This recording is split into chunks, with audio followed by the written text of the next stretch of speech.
Bueno, espero que sea un partido acorde a la categoría en el que dos equipos den muestra de profesionalidad y entrega y bueno, sea un partido entretenido. Seguramente va a ser un partido con condicionantes porque es el último partido de liga, porque bueno, dan bastante calor y porque seguramente seamos dos equipos que tienen una forma parecida de ver el fútbol.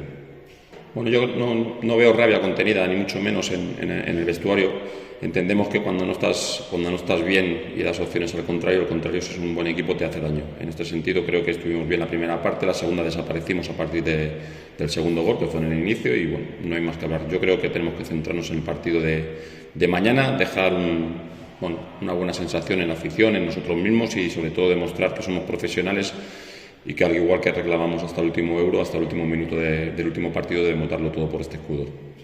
Bueno, no tengo decidido el 11, o si lo tengo decidido no lo voy a dar. Creo que bueno, estamos dando minutos a jugadores que no han tenido minutos durante la temporada, evidentemente porque bueno, pues el condicionante es distinto, pero tampoco voy a regalar minutos a aquellos que crea que no tienen que jugar este partido porque el partido requiere otras cosas.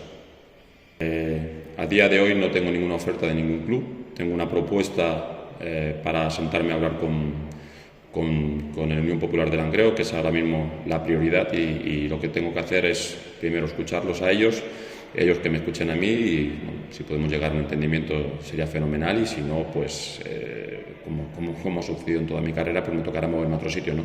Pero sí que creo que a quien primero debo escuchar es a la Unión Popular de Langreo.